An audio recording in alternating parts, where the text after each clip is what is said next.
이런 가운데 반기문 사무총장 어제 임기가 끝나는데 요즘 정말 검증대 위에 올랐습니다. 여러 가지 얘기들이 나오고 있는데 정면 돌파를 택했습니다. 지난해 연말에 반기문 사무총장은 어떻게 얘기했는지 들어보시겠습니다. 대한민국 발전에 도움이 된다. 이렇게 되면은 저는 제 한 몸을 불살려서라도 제가 노력할 용의가 있다. 기가 차고 황당무계하고 검증을 빙자해서 괴담을 유포하거나 아니면 말고식의 이러한 무책임한 일을 하는 것은 그런 것은 절대적으로 근절돼야 되고 몸은 많이 컸는데 옷은 안 맞는 이런 상황이라고 생각을 합니다. 그래서 필요한 부분은 개헌을 해야 되는 거 아니냐 이렇게 생각을 하지만은. 자, 어쨌든 현재로서는 양강 구도를 형성하고 있는 문재인 전 대표와 반기문 유엔 사무총장. 그러다 보니까 각종 언론의 각종 의혹들이 보도가 되고 있는데 이 보도만 되면 어쨌든 전부 다 사실 무근이고 이게 혹세무민이고 뭐 이런 얘기를 합니다. 근데 앞으로 이런 부분은 더 심화될 거기 때문에 본인이 딛고 일어서야 될 부분이 아닌가 싶습니다. 그러니까 어느 정도 의지를 보이시는 것 같아요. 그러니까 지금 일단 강경하게 지금 관련된 내용은 다 허위 사실이고 하지만 나는 검증은 받겠다라고 하잖아요. 검증을 받겠다는 말 표현 자체가 난 대통령 선거에 출마하겠다는 뜻이거든요. 예. 검증이라는 단어를 직접 썼다라는 거. 그러니까 이제 반기문 유엔 사무총장 입장에서도 자기가 아직 한국으로 들어오기 전부터 지금 벌써 이 23만 달러 박은차 여장의 축구설과 뭐 신천지하고 연루설 이런 부분이 대두되면서 자칫 잘못하다 여기서 뭐 미적미적 대응을 하다 보면 정작 제대로 대선 가도에 돌입하기도 전에 낙마하는 수도 생긴단 말이에요. 그러다 보니까 이 부분은 내가 적극적으로 돌파하겠다는 의지를 보여야겠구나라는 판단을 한 것 같고요. 아까 문재인 전 대표와 관련해서 문재인 전 대표는 확실히 여러 명이 나와야 된다고 판단하고 있는 것 같아요. 대통령 후보들이. 어차피 국민의당과 더불어민주당은 연대 힘듭니다. 뭐 안철수 대표 하겠어요? 그리고 만약에 3명이 뭐 3자구도 많으면 4자구도까지 나오면 본인 적극 지지층만 꽉 잡아도 된다라고 판단하니까 이번에 저는 제일 주목했던 게 참배예요. 그러니까 네. 전직 대통령이 참배하는데 이승만, 박정희 대통령 묘사 안 갔죠. 아니 근데 그거는 더불어민주당과 국민의당이 비슷하게 근데 이번에는 안 갔다. 문재인 대표가 작년에는 갔잖아요. 그러니까 지금 만약에 대통합 또 중도층 흡수까지 생각을 했다면 그냥 전직 대통령이 참배하는 거에 관련해서 그냥 갔을 텐데 뺐다라는 그 부분을 보고 그리고 또 지금 국민의당도 저쪽하고 연대하면 안 된다라는 얘기를 계속 선을 긋는 걸 보면 다자구도로 가면 필승이다라는 생각을 하고 계십니다. 그렇군요. 이런 가운데 촛불전국에서 가장 지지율이 훌쩍 뛴 분이 있습니다. 바로 이재명 성남시장인데 이재명 시장 같은 경우는 오늘 더불어민주당 일정을 함께 했습니다. 당과 함께라고 뽑아봤는데 이재명 시장 더불어민주당 담배식에 참석한 모습 보시겠습니다. 2016년까지는 그야말로 이 나라가 국가를 사유화한 범죄 집단들이 지배해왔다고 생각됩니다. 2017년은 이런 국민들의 열망을 담아서 공정하고 공평하고 합리적인 사회로 그야말로 공정한 국가, 공정한 사회로 거듭나게 되기를 바랍니다. 오늘은 비교적 점잖게 얘기를 하네요. 새해 첫날이라서 그런지 모르겠지만 이재명 성남시장 아까 저희가 준비했던 여론조사, 새해 신년 여론조사에서 보면 알겠지만 어쨌든 간에 현재 여론조사에서 두 자릿수 지지율로 3등을 달리고 있습니다. 뭐 야권으로만 떼놓고 보면 문재인에 이어 문재인 전 대표의 넘버 2를 지금 달리고 있기 때문에 항상 본인은 내가 문재인의 현재로서는 경쟁자고 대체제고 내가 나가면 이길 수 있다 이렇게 지금 얘기하고 있습니다. 네, 더군다나 오늘은 어떤 날이죠? 단배식이라는 건 정당의 시작을 알리는 날이죠. 그런 날입니다. 그러면 사실 당원들에게 보내는 메시지가 크지 않겠습니까? 그러니까 당원들에게 보내는 메시지는 어떤 의미냐면 경선에서 어쨌든 문재인 대표와 내가 경쟁을 할 거고 내가 이 확신, 당원들의 확신을 줘야죠. 내가 충분한 대체제다. 그러면 국민들한테는 조금 더 선명하게 그렇게 이야기할 수 있지만 당원들한테는 말이 좀 더 공정하다라는 표현으로 굉장히 순화되지 않겠습니까? 원어는 그럴 수밖에 없겠고 그런데 실질적으로 지금 저는 이 정국이 이재명 시장에게 유리한 것만은 아니다라고 생각해요. 왜냐하면 이재명 시장이 유리하려면 주적이 확실해야 돼요. 내가 굉장히 칼을 많이 갖고 있기 때문에 칼을 휘두르려면 적이 확실해야 되는데, 자, 박 대통령이 만약에 이런 어떤 게이트가 없고 헌재가 없다면, 연말까지 임기를 다 한다면 이 대선은 박 대통령의 이 심판으로 갈 수밖에 없어요. 박 대통령 5년 동안의 실정을 공격하고 박 대통령을 공격하는 그것으로서 사실은 선명성 경쟁을 할 수가 있는데, 네. 지금은 헌재가 있거든요. 심판은 헌재에서 해줘요. 그러면 박 대통령의 적자가 지금 또 여권 후보로 나오지 않을 가능성이 커요. 황교안 총리가 있긴 있지만, 만약에 그렇다면 지금 반기문 총장을 주적으로 세울 수 있을 것인가. 환 총장은 제3시대 그래서 좀 더 중도론을 할 거거든요. 지금 이재명 시장이 공격할 대상이 실질적으로 실전에 들어갔을 때, 전쟁에 들어갔을 때 박근혜 정권을 심판하자 그러고 공격해야 되는데, 그 공격 대상이 불확실해질 가능성이 있다. 그랬을 때 이재명 시장의 어떤 그런 정면 돌파하고 칼날하고 독설하고 이것이 사실 전쟁에서, 그러니까 실제 전쟁에서는 그러니까 쉽지 않을 가능성이 크다고 보여지죠. 네, 또 한 명 안철수 전 대표. 조금 전에 저희가 보여드린 신년 그 대선 주자 지지율을 보면요, 잠시 후에 보여드리겠지만은 안철수 전 대표가 최근에는 이재명 시장 다음으로 나왔었는데, 이 결과를 보면은요, 지금 안희정 지사보다도 지금 뒤로 갔어요. 물론 저것은 또 오차범위 이내기 때문에 뭐 큰 의미가 없습니다만, 안철수 전 대표가 오늘 국민의당 단배식에도 모습을 드러내지 않았습니다. 또 원내대표, 신임 원내대표 선출 관련해서 뭔가 좀 당내 갈등이 있었던 걸로 보이는데, 지금 안철수 전 대표 좀 가장 갑갑한 위치에 있는 것 같습니다. 아유, 얼마나 심기가 불편하겠습니까? 불과 5년 전만 해도 2011년인가요? 안철수 신드롬 때문에 나오기만 하면, 아니 그래갖고 심지어는 그 전에 서울시장 후보도 박원순 시장에게 쾌척하는 그런 어떤 그 담대함을 보이고 그랬었는데, 지금 그 본인의 모습을 보면서 참 많은 생각을 할 것 같습니다. 더군다나 호남의 사위라는 그런 기치를 가지고 어떤 호남에서의 어떤 그 정치적인 어떤 뭐라 그럴까요? 지지층들을 기반으로 해서 뭔가를 하려고 그랬는데, 결국은 호남이 만만치 않다라는 것도 생각하고 있지 않을까라는 생각과 함께 SNS에 지금 뭐 깨치고 나가서 끝내 이 길이라는 그런 취지의 글도 남겼다고 하는데, 굉장히 여러 가지 복잡한 생각이 들 것 같은데요. 조금 이제 제가 개인적으로 안타까운 것은 안철수 전 대표의 경우에 상당히 많은 어떤 그런 신드롬이라든지 희망을 우리 국민들에게 보여줬었는데, 그 포장지가 이미 다 뜯긴 것이 아닌가, 이런 생각이 들고, 앞으로의 정치 일정도 지금 자꾸 떨어지고 있는 지지율을 회복하기 위해서는 본인이 뭔가 굉장히 신선한 무언가를 보여줘야 되는데, 일단 본인이 주창했던 새 정치가 박근혜 대통령의 창조 경제만큼이나 애매모호했었고, 지금 과연 국민의당이 늘 새 정치만 해왔는가에 대해서 많은 분들이 고개를 갸웃거리지 않겠습니까? 그러다 보면은 결국은 반문 연대를 통해서 뭔가 큰 우산 속에서 역할을 해야 되는데, 본인은 대통령이 되고 싶어하는 그런 야망은 아직 갖고 있을 것이고요.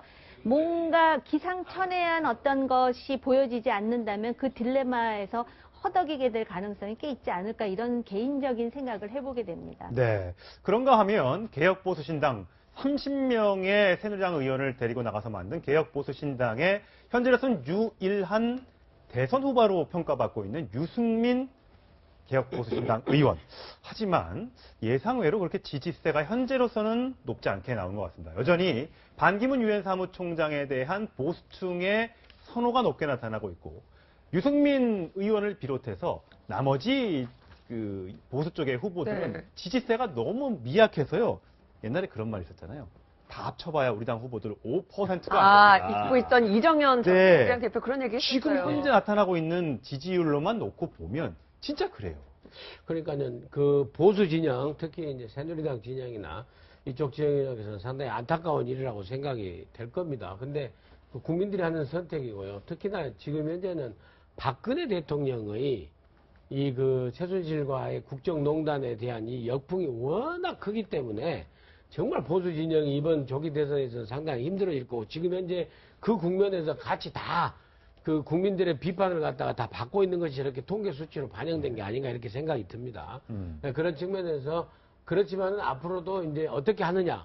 그러니까 박근혜 대통령의 색깔을 지우고 박근혜 대통령의 DNA를 어떻게 지워 나가느냐에 따라서 그 새누리당과 개혁보수신당 그리고 보수 진영의 반기문 총장을 포함한 보수 진영의 대권 주자들도 앞으로 그 지지율의 향배가 상당히 갈릴 것으로 보입니다. 저 개혁보수신당의 문제는요.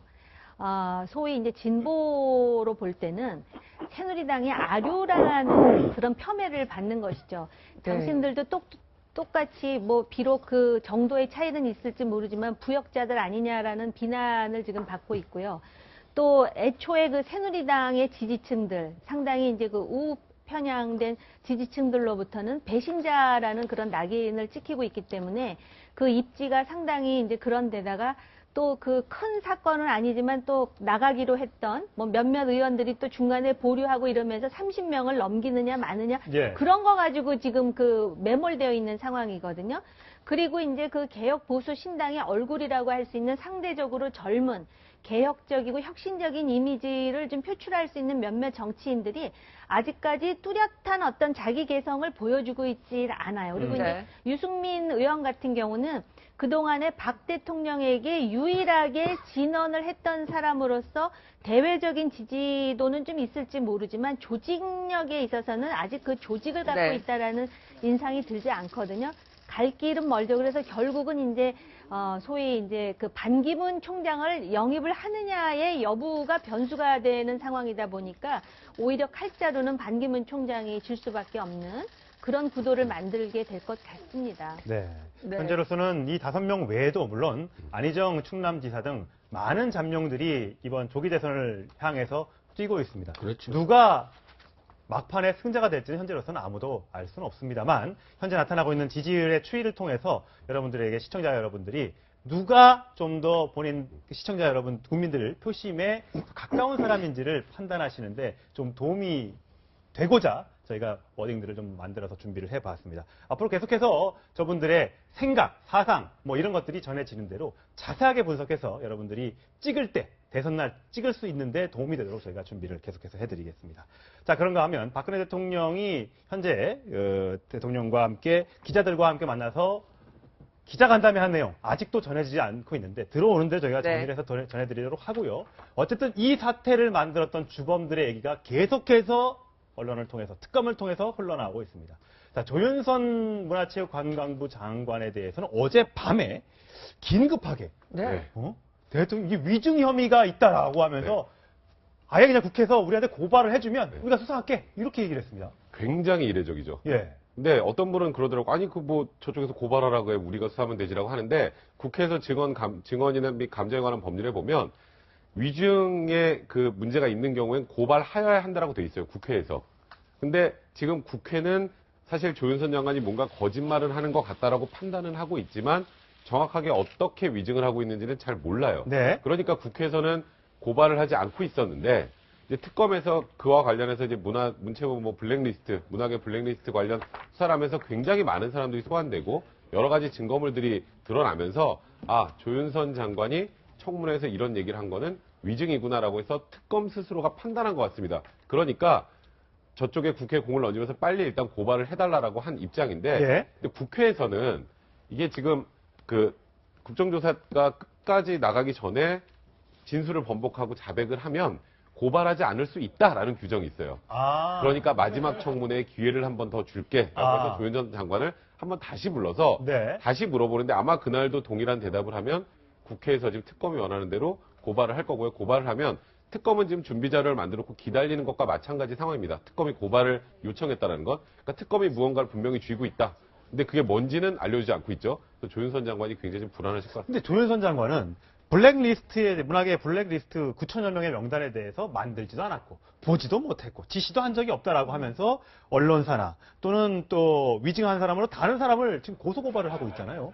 본인이 자신이 있으니까 고소고발을 할 텐데 또 특검은 정반대 얘기를 하고 있으니까 이게 진짜 누구 말이 맞는 것인지 참 궁금해요. 혹시라도 진짜 보진 못했는데 뭐 다른 방법으로 뭐 지시를 한 건지 진짜 궁금해집니다. 이 부분이.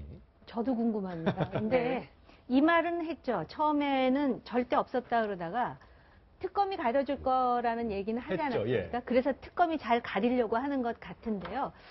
근데 저는 정말 상상이 안 가는 게 만약에 특검이 그런 어떤 물증이라든지 정황을 잡고 있다면 그런 일이 있었다라고 우리는 생각하고 싶은데 어떻게 그런 딱 잡아떼고 그렇게 말할 수 있는가에 대해서 제가 이제 정치권에 있는 사람들한테 질문을 하면 뭐라 그러냐면은 정치는 거짓말을 잘해야 된다.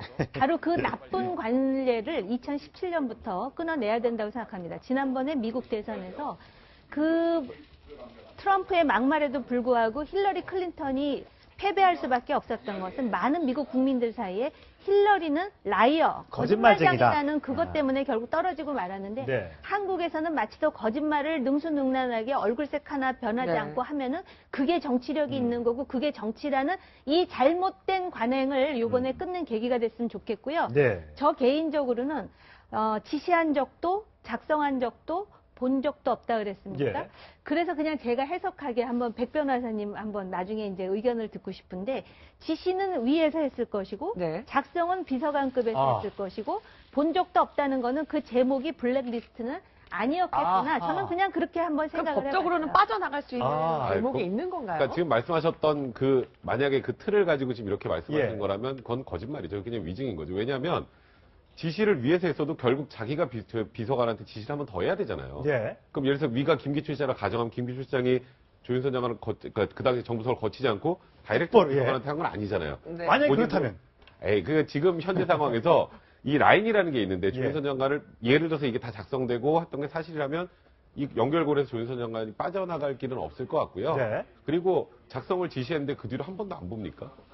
지금 우리가 말하는 블랙리스트, 제목이 블랙리스트가 아닐지라도 네. 네. 이 문학의 인사들의 이름이 들어있는 자료를 우리가 블랙리스트라고 명명한 거니까 네. 이걸 받느냐가 중요한 거지 그게 제목이 블랙리스트라고 안 달려있던데요라는 거 가지고는 빠져나가기 어렵죠. 그러니까 특검에서 저도 뭘 쥐고 이렇게 지금 이렇게 자신만만하게 그러니까요. 고발 요청을 하는 건지 저도 사실 굉장히 아침에 놀랐는데 누군가의 진술 아니면 누군가의 진술을 뒷받침할 수 있는 객관적인 물증 이런 것들이 특검을 통해서 어느 정도 확인이 됐으니까 국회 빨리 고발하세요. 네. 이렇게 초강수를 둔 게 아닌가. 그리고 이제 또 한 가지 김상률 전 교문수석에게 대통령께서 실질적으로는 최순실이 소유주인 더 블루케이를 도와주라 했다라고 지금 김상률이라는 사람이 진술했다는 거 아닙니까? 예. 특검에서.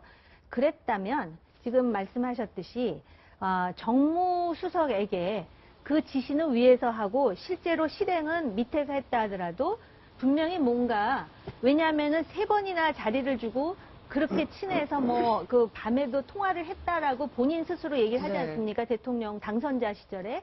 그랬다면은 그런 이제 합리적인 추측은 우리가 할 수 있는 것이죠. 근데 지금 이제 그 국회에서 증언한 것 중에 2가지 큰 부분은 바로 블랙리스트 부분하고 최순실을 아느냐 모르느냐와 관련된 것인데 이제 9일날 국회가 어떤 질문을 하고 본인이 어떻게 답변을 하느냐 그리고 특검이 어떻게 이제 신속하게 조처를 하느냐에 이제 우리가 그 관심을 많이 가지게 되는 대목입니다. 네. 네. 근데 한 말씀 드리면은요.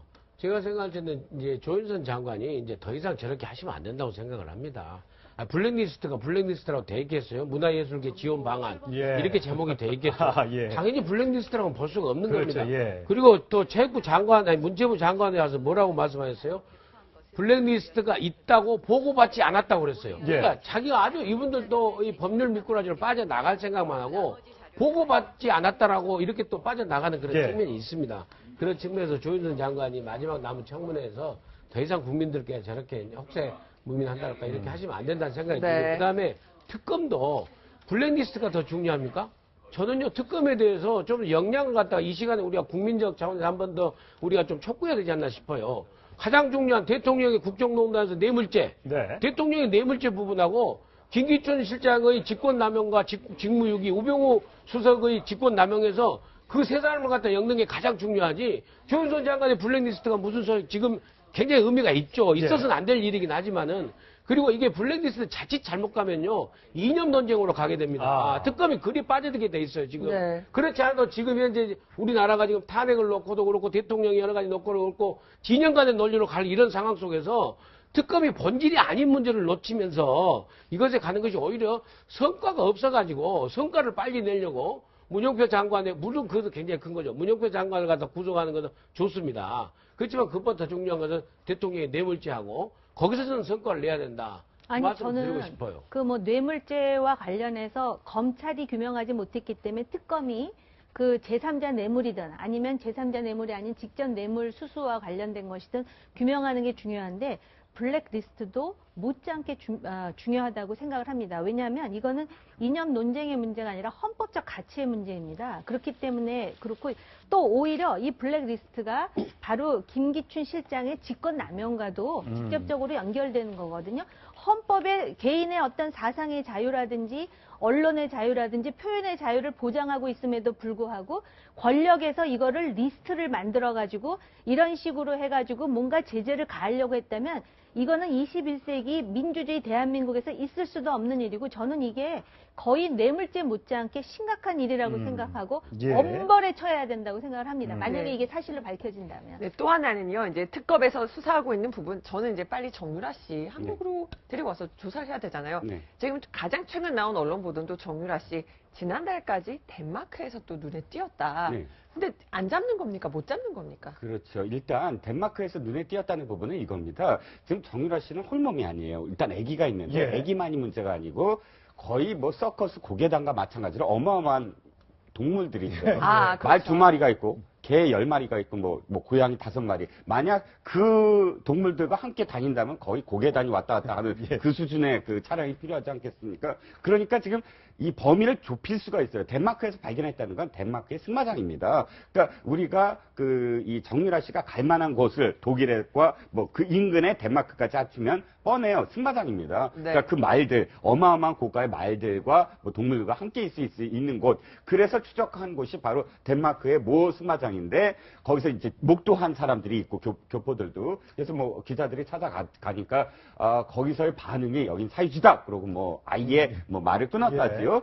그 정도의 어떤 그 특정할 수 있는 곳으로 지금 점점점 이제 좁혀가는데 네. 저는 여기서 이제 두 가지를 주목합니다. 그러니까 지인이 했다는 말 이번 주에 끝날 것이다. 네. 그리고 독일 그 언론을 지켜봐라. 그런데 이제 독일 언론을 지켜봐라 하는 것은 한국 기자들은 안 만나겠다는 얘기 아니겠습니까? 아하. 독일 언론에 뭔가 이야기를 하려면 예. 정유라가 나서서 독일 언론에 이야기를 하진 않겠죠. 그러면 독일 변호사를 선임한다는 뜻이겠죠. 예. 독일인 변호사를 선임해서 독일 언론에다 대고 뭔가를 이야기하겠다. 네. 라는 이야기라면 지금까지의 모든 정리, 독일에서의 어떤 독일 검찰이 지금 특정해서 추적하는 문제는 불법 자금이라든지 이런 그렇죠. 문제 아닙니까? 예. 네. 그런 문제와 관련해서는 일단 증거인멸이나 모든 것들이 다 완벽하게 끝내고 그다음에 독일인 변호사를 선임해서 독일 언론에다 대고 얘기를 하겠다. 그러니까 그러면 옛날 뭐 유선남 씨와 비슷한 그런 유병현 네, 씨 딸 네. 프랑스에서의 그것과 비슷한 케이스로 안 가겠다라는 거를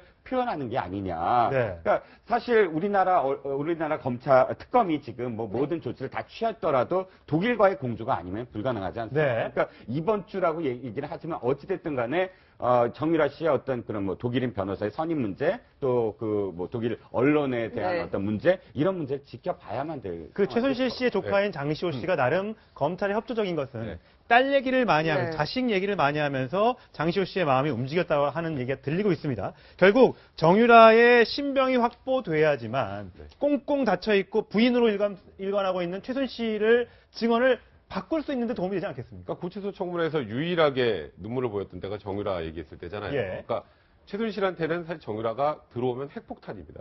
20살의 어린 거기에다 어디로 튈지 모르는 검찰의 특검이 생각지도 못하는 진술을 많이 얻어낼 수 있을 것 같아요. 근데 아까 조금 전에 이제 정유라의 신병이 점점 좁혀져 간다. 이제 뭐 덴마크 승마장 나오고. 근데 저는 역으로 저는 독일에서 나오는 이건 대부분 카더라 통신이라는 생각이 들어요. 이 덴마크의 승마장이 발견됐다더라. 또 독일 쪽 남쪽에서 네. 발견됐다더라. 예. 프랑크푸르트에서 발견됐다더라. 근데 확인된 건 아직 아무것도 없습니다. 그리고 우리나라 검찰이 직접 가서 잡아올 수는 없어요. 독일 검찰이 잡아서 인계해줘야 되는데 아까 유섬나 씨 얘기했잖아요. 유섬나 씨 기억하실지 모르겠지만 자유의 몸으로 한국으로 돌아오지 않는 재판을 받는 게 아니라 갇힌 상태로 받는 거예요. 정유라 그런 거 절대 선택 안 합니다. 네. 한국으로 돌아서 업무방해죄면 기껏해야 뭐 대국민적인 지탄을 받고 있지만 실형 선고될 가능성도 그렇게 높지 않아요. 이것만 하나만 가지고는. 그렇군요. 그러면 한국으로 오는 게 정유라 개인으로는 100% 이득입니다. 지금 현재 독일에 있는 것보다. 네. 근데 이게 문제는 큰 그림으로 놓고 봐서 이 최순실의 국정농단과 관련된 재판, 혹은 수사와 관련해서는 정유라가 핵폭탄이 될 수 있기 때문에 그래서 지금 이렇게 귀국을 좀 미루는 게 아닌가 하는 생각이 들고요. 그리고 아까 그 얘기했었잖아요. 그 독일에서 뭐 지인이 정유라를 돌보는 사람이 이번 주면 다 끝난다. 이번 주 독일 신문을 지켜봐라. 오늘이 마지막 날입니다. 아직 아무것도 안 그러네요. 예. 그러니까 그것도 제가 보기에는 사실이 아닐 가능성이 굉장히 많습니다. 그렇군요. 백성 변호사의 포인트 또 어떻게 정말 예측이 맞을지 저희가 지켜보도록 하고요. 백 변호사님과는 여기서 인사드리겠습니다. 오늘 말씀 감사드립니다.